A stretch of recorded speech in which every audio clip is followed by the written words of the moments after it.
नमस्कार, बहुत स्वागत है आपका न्यूज अपडेट में। मैं हूं आपके साथ अमित शर्मा। शुरुआत करेंगे इस वक्त की बड़ी खबर के साथ जो रुद्रप्रयाग से मिल रही है। रुद्रप्रयाग से इस वक्त की बड़ी खबर आपको बता दें, केदारनाथ विधानसभा में उपचुनाव को लेकर मतदान जारी है। केदारनाथ विधानसभा में 90,875 मतदाता अपने मताधिकार का प्रयोग कर रहे हैं।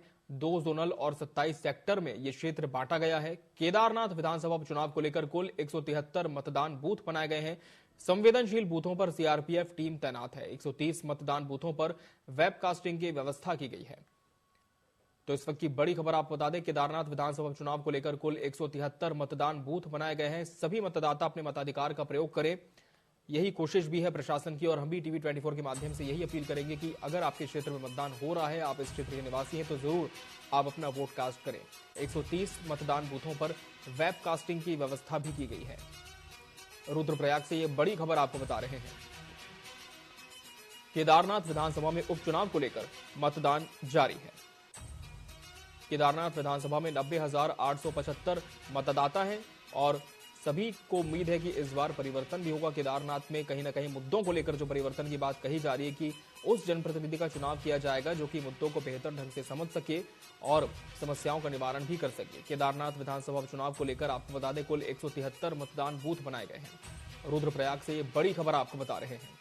संवेदनशील बूथों की बात करें तो यहां पर सीआरपीएफ टीम की तैनाती भी की गई है। सुबह से मतदान की प्रक्रिया जारी है और अब कुछ घंटे का वक्त और रह गया है जब इस प्रक्रिया को संपन्न भी कर दिया जाएगा। 130 मतदान बूथों पर वेबकास्टिंग की व्यवस्था भी की गई है।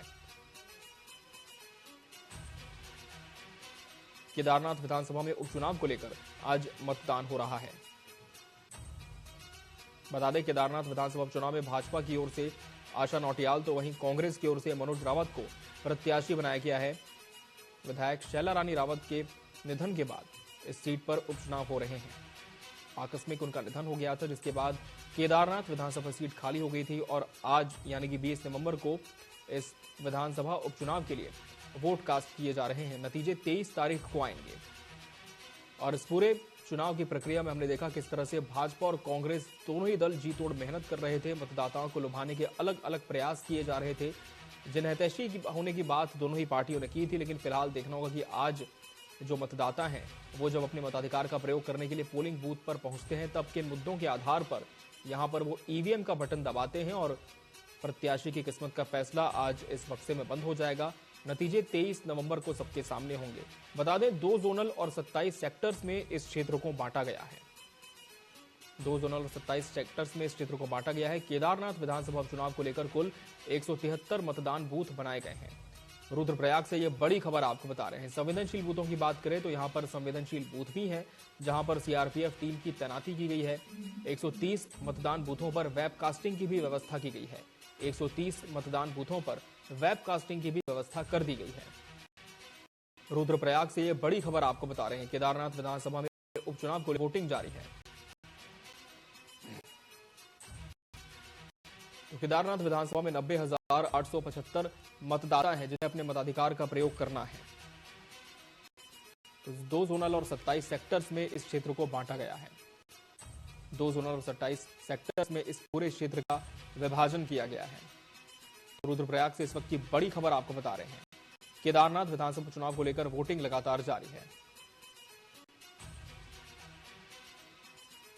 हमारे सहयोगी आदिल पाशा हमारे साथ जुड़ चुके हैं। आदिल, उपचुनाव लेकर वोट कास्ट किए जा रहे हैं, किस तरह की तस्वीरें पोलिंग बूथ से सामने आ रही हैं, क्या इंतजाम किए गए हैं?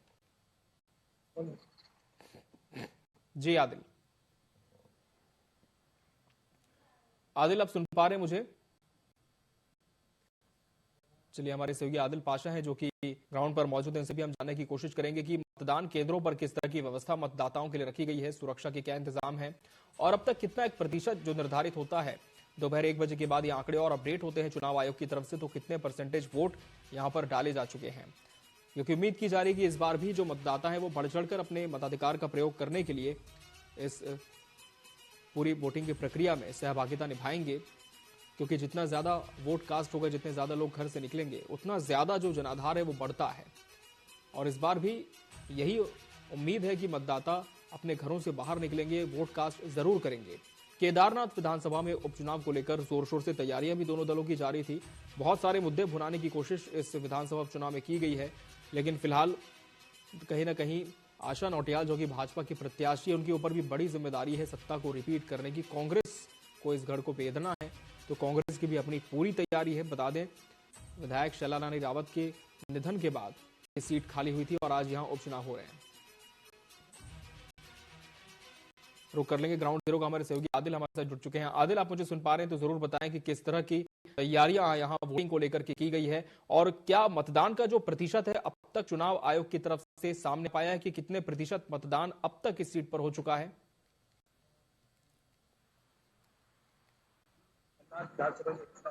और अपने पहले लगातार दिखा है कि दोनों जो पार्टी है, दल है कांग्रेस और भाजपा, प्रतिष्ठा दांव जरूर लगी है।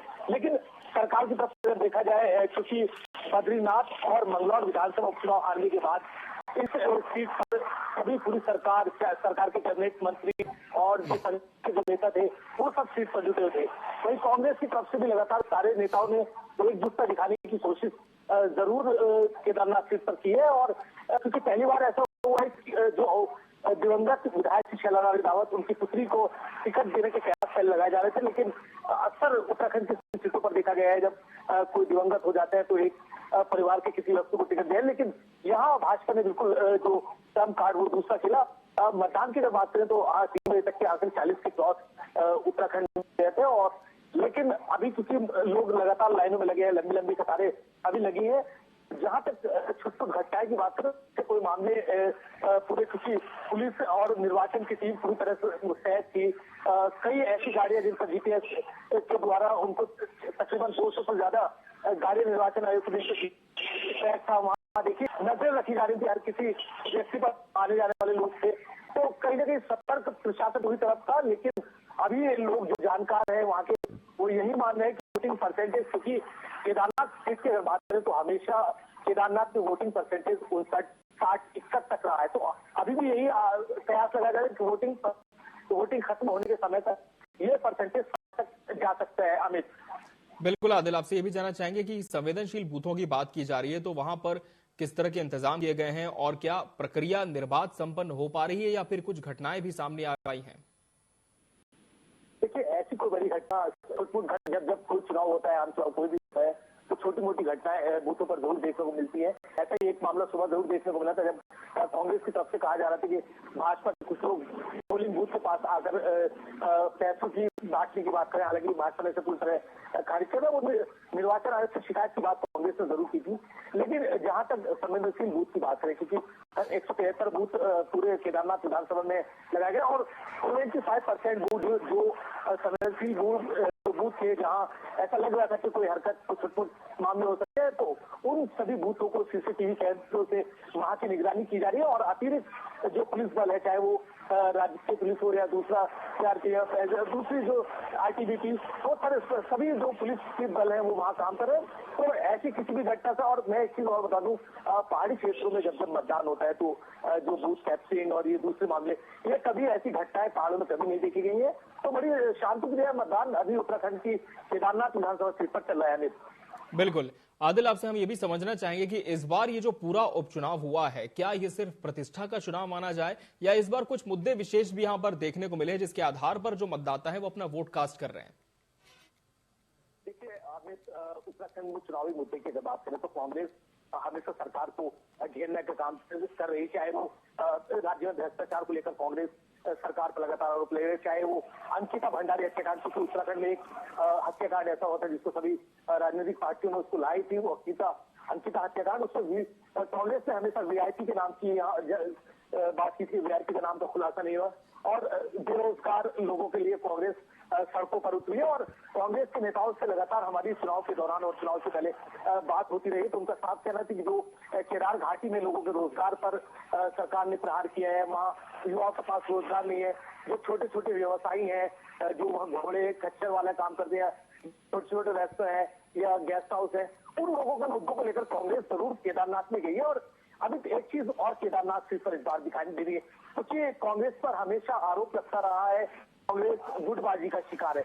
लेकिन केदारनाथ विधानसभा उपचुनाव कहीं ना कहीं कांग्रेस एक मंच पर जाए। और उसके पीछे एक वजह ये जरूर रही है क्योंकि कांग्रेस राज्य में अभी हाल ही में पिछले 2 विधानसभा उपचुनाव हुए हैं जिसमें एक दिवंगत विधायक सरवत करीम अंसारी सीट पर उनकी डेथ हुई थी, तो उसके बाद उपचुनाव हुआ तो झोली में वो सीट गई थी। और उसके बाद बद्रीनाथ सीट पर क्योंकि राजेंद्र भंडारी कांग्रेस के विधायक थे, वो भाजपा में चले जाते हैं, तो बद्रीनाथ सीट पर लखपत बुटोला को जीत लिया। तो कांग्रेस का जो आत्मविश्वास वो 2 सीटों को लेकर जीत के बाद बढ़ा है। और एक चीज क्योंकि जब राज्य में उपचुनाव हुए हैं तो अक्सर जो नतीजे आए हैं वो सत्ता पक्ष के खाते में सीट जाती नजर आई है, लेकिन इस बार यहाँ उल्टा हुआ है क्योंकि सत्ता में भाजपा का भी है और जो उपचुनाव है उसमें कांग्रेस का कब्जा हुआ है।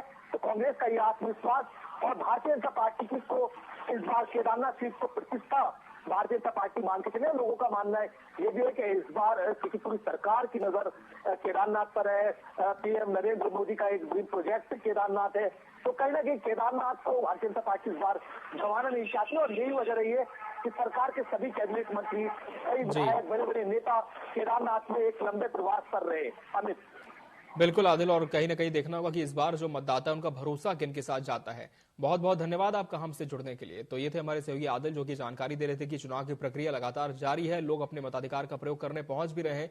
जीत को लेकर दोनों ही पार्टियों के अपने अपने दावे, लेकिन फिलहाल परिणामों के साथ ही तस्वीर साफ हो पाएगी। बढ़ते आगे, केदारनाथ विधानसभा उपचुनाव को लेकर मुख्यमंत्री पुष्कर सिंह धामी ने भी बयान दिया है। उन्होंने कहा कि केदारनाथ विधानसभा क्षेत्र में केदार धाम स्थित है, यहां 2000 करोड़ रुपए से अधिक की धनराशि से दिव्य केदारनाथ भव्य केदारनाथ परियोजना पर काम हो रहा है। आगे उन्होंने कहा कि 2013 की आपदा के बाद 750 करोड़ की योजनाओं को धरातल पर उतारा गया। मुख्यमंत्री ने विश्वास जताया कि जनता ने फैसला कर लिया है कि भाजपा को केदारनाथ उपचुनाव में ऐतिहासिक जीत दिलाएंगे, जिससे विकास कार्यों को और गति मिलेगी।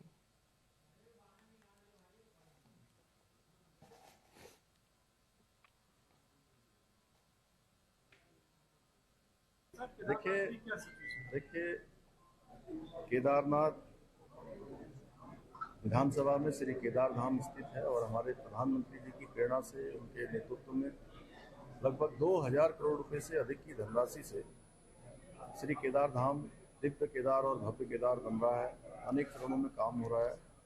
पूरे केदारनाथ विधानसभा में अनेक विकासों के काम चल रहे हैं और पिछले समय जो आपदा आई थी उसके बाद 750 करोड़ से भी ज़्यादा की योजनाएं वहाँ के लिए स्वीकृत हुई, धरातल पर उतर रही हैं। अनवरत रूप से केदार धाम और श्री केदारनाथ विधानसभा का विकास कार्य आगे बढ़ रहा है। देखिए, बढ़ते आगे, केदारनाथ विधानसभा उपचुनाव में मतदान की प्रक्रिया शांतिपूर्ण ढंग से शुरू हो चुकी है। जिला निर्वाचन अधिकारी सौरभ गहरवार ने राजकीय प्राथमिक स्कूल चमेली और राजकीय बालिका इंटर कॉलेज अगस्त मुनि महिला पिंक बूथ का निरीक्षण किया। इस अवसर पर जिला निर्वाचन अधिकारी ने सभी मतदाताओं से अपने मताधिकार का उपयोग करने की अपील की। वहीं जिला निर्वाचन अधिकारी ने अगस्त मुनि हॉल में स्थापित वेबकास्टिंग के माध्यम से पोलिंग बूथ का भी जायजा लिया।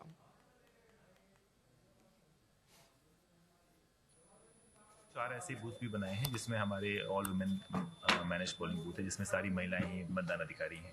उसी तरह से हमारे PWD बूथ हैं जिसमें हमारे सभी जो स्पेशली एबल्ड हैं ये लोग उसमें मतदान कार्मिक हैं। और उसके साथ हमारे यूथ मैनेज बूथ है। कुछ यूनिक भी बूथ हैं जो हमारे ऐसे बूथ हैं जो बहुत दूर हैं, मनसुना जैसे बूथ है, उसको भी हमने इसमें विकसित किया है जिससे कि लोगों को उसके बारे में हम और जागरूकता फैला सकें कि अपने अधिकार का प्रयोग करना आवश्यक है। उत्तराखंड में निकायों के कार्यकाल को समाप्त हुए 1 साल होने वाला है, लेकिन राज्य में अभी निकायों के लिए तिथि घोषित नहीं हुई है। हालांकि उत्तराखंड सरकार के शहरी विकास मंत्री दिसंबर में चुनाव कराने की बात पहले ही कह चुके हैं, लेकिन कांग्रेस ने सरकार की चुनाव कराने की मंशा पर सवाल खड़े किए हैं। उत्तराखंड कांग्रेस के सह प्रभारी सुरेंद्र शर्मा ने कहा कि राज्य में सरकार चुनाव कराने से डर रही है और सरकार के इस फैसले से निकायों का विकास रुका है, लेकिन उन्हें ऐसा लगता है कि सरकार अभी भी चुनाव नहीं कराएगी।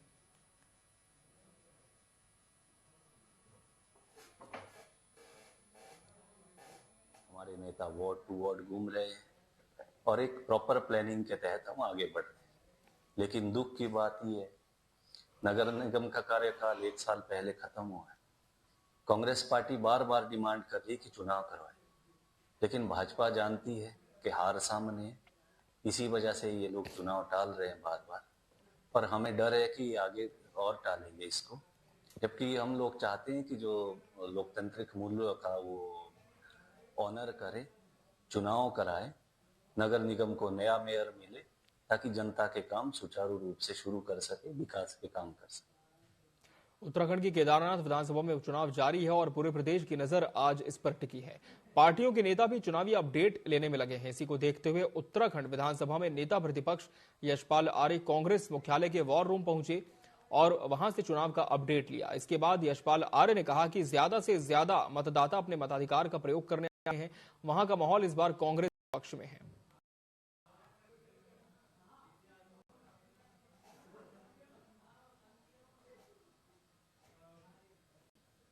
जिस तरह से अपमान बार बार मातृशक्ति का इस प्रदेश के अंदर हो रहा है, महिला अपराध में हम 9 हिमालयी राज्यों में नंबर 1 राज्य बनते चले जा रहे हैं।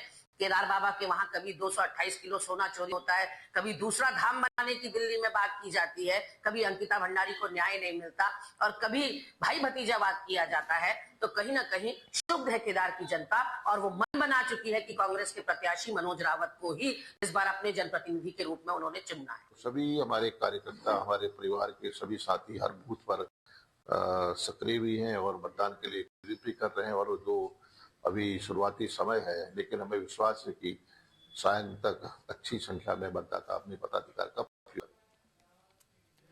केदारनाथ विधानसभा उपचुनाव के दौरान कांग्रेस का वॉर रूम पल पल की खबरों को अपने वरिष्ठ नेताओं तक पहुंचा रहा है। नेता प्रतिपक्ष यशपाल आर्य ने कहा कि हम हर एक खबर पर निगाह रखे हुए हैं। क्षेत्र की जनता ने संकेत दे दिए हैं और वो हमारे पक्ष में हैं। उन्होंने सत्ताधारी दल भाजपा पर जनता को भ्रमित करने का आरोप भी लगाया। कहा कि उपचुनाव में कांग्रेस की भारी मतों से जीत होगी।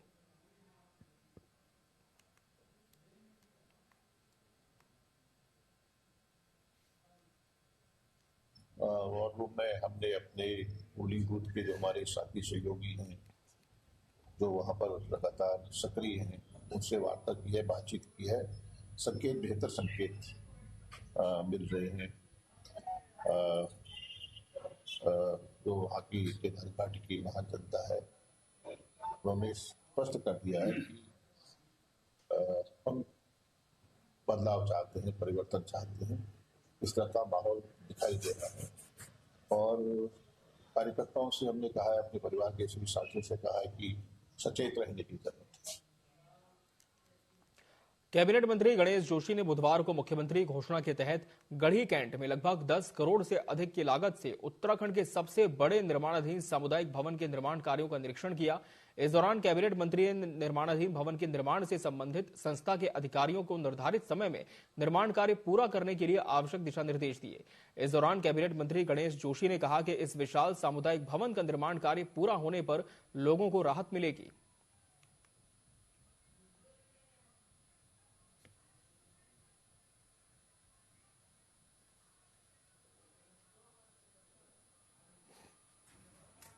अगल बगल की आबादी को जोड़ दें लगभग 40,000 लोग प्रभावित हो रहे थे। यहाँ पर कोई ब्याह शादी, कोई फंक्शन होता था तो लोगों को शहर की ओर जाना पड़ता था और 2.5 लाख से कम में कोई वेडिंग पॉइंट नहीं होता था। और हमने आज 10 करोड़ की लागत से ये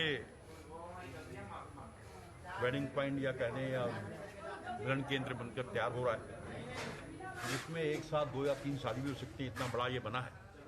तो निश्चित ही इसके बनने के बाद, क्योंकि यहाँ पर अधिकतर पूर्व सैनिक, बंधुवर्गीय लोग, गरीब लोग यहाँ पर रहते हैं और उनकी पैकेट अलाउ नहीं करती थी। केदारनाथ उपचुनाव को लेकर मतदान जारी है। भाजपा प्रत्याशी आशा नौटियाल ने लोगों से मतदान करने की अपील की है। उन्होंने कहा कि लोकतंत्र के महापर्व में मतदान का बहुत बड़ा महत्व है। इसके साथ ही उन्होंने पहले मतदान फिर जलपान की अपील की।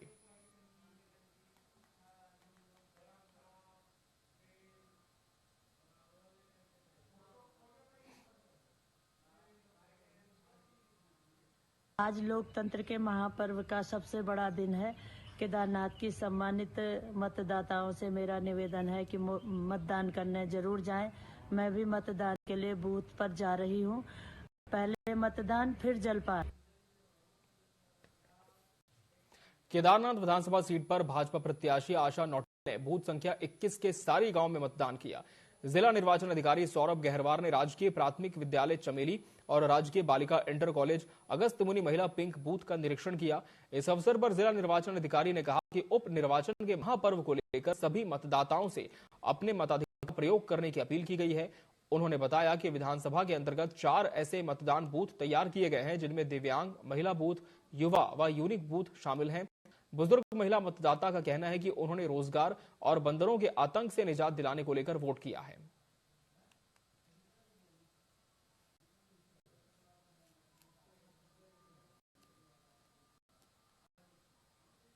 जो भी सरकार बनेगी पहले हमारे बच्चों का भविष्य देखना और हमारे बच्चों को नौकरी देना भाई। तो हमारे बच्चे बीटीसी कर रहे हैं या डीएलएड कर रहे हैं, उन्होंने कहाँ जाना भाई? उनके लिए भी तो रोजगार मिलना चाहिए। इसलिए जो प्राइवेट स्कूल बंद होनी चाहिए और सरकारी स्कूल खुलनी चाहिए और जितने भी हमारे बच्चे हैं उनको रोजगार मिलना चाहिए। दिल्ली में तेजी से बढ़ रहे वायु प्रदूषण को देखते हुए दिल्ली सरकार ने BS4 और डीजल बसों की आवाजाही पर पूरी तरह से रोक लगा दी है, जिसके चलते उत्तराखंड परिवहन निगम की 194 बसें दिल्ली में प्रवेश नहीं कर पा रही।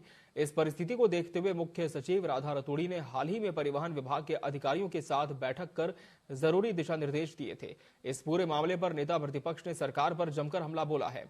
यशपाल आर्य का कहना है कि सामान्य बजट में विभागवार बजट की व्यवस्था होती है, लेकिन सरकार ने परिवहन विभाग को हमेशा से ही दरकिनार करने का काम किया है। सामान्य बजट में विभागवार बजटीय व्यवस्था होती है।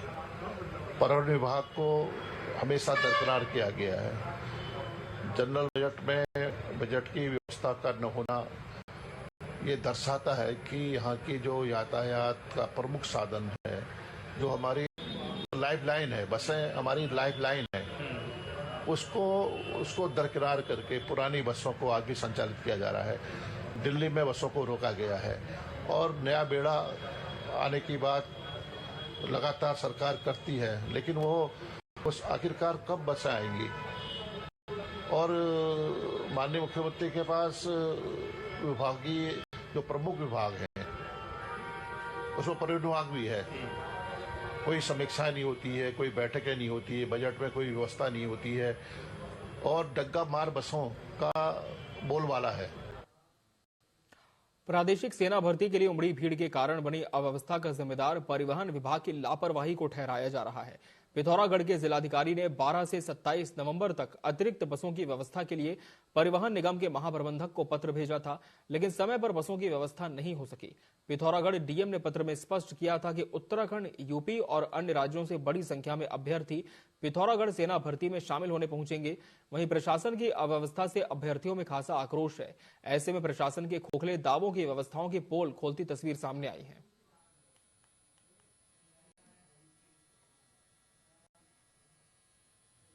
खटीमा क्षेत्र में एक बार फिर धड़ल्ले से अवैध मिट्टी खनन का कारोबार जारी है। खटीमा क्षेत्र के 17 मील चौकी क्षेत्र के तहत नौसर, जादापुर और अन्य ग्रामीण क्षेत्रों में मिट्टी खनन माफिया अवैध मिट्टी खनन का खेल कर रहे हैं। यहां तक कि रात के अंधेरे का फायदा उठाकर भी अवैध मिट्टी खनन हो रहा है।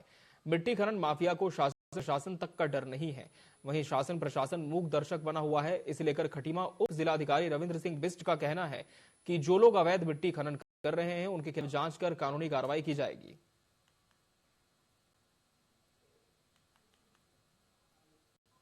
ये कि कुछ नौसर में कुछ अवैध रूप से खनन किया जा रहा है। इसमें मैं नायब तहसीलदार साहब और मैं खुद इसमें जांच कर लेंगे और कोई भी ऐसा अवैध खनन होगा तो उसके खिलाफ विधिक कार्रवाई की जाएगी। यहाँ से कोई परमिशन जारी भी नहीं हुई है। जो काम चल रहे हैं तो वो सरकारी तौर पर चल रहे होंगे। जैसे रेलवेज ने हम कुछ परमिशन मांगी थी कि उनका जो LS जाना था उसमें उन्होंने परमिशन मांगी, तो वो परमिशन हमने दी है, लेकिन उसमें भी शर्त लगाई कि इसका कोई भी व्यवसायिक उपयोग नहीं होगा। तो मेरे हिसाब से तो अभी कोई परमिशन ऐसा है नहीं। हरिद्वार की बात करेंगे, जहां सती घाट के पास अधजला शव मिलने से इलाके में सनसनी फैल गई। चेंजिंग रूम से 50 वर्षीय शख्स का जला हुआ शव बरामद किया गया है। जानकारी के मुताबिक मृतक सती घाट के आसपास भीख मांगकर गुजर बसर करता था। घटना की सूचना पर पहुंची पुलिस ने शव को कब्जे में लेकर पोस्टमार्टम के लिए जिला अस्पताल भेज दिया है।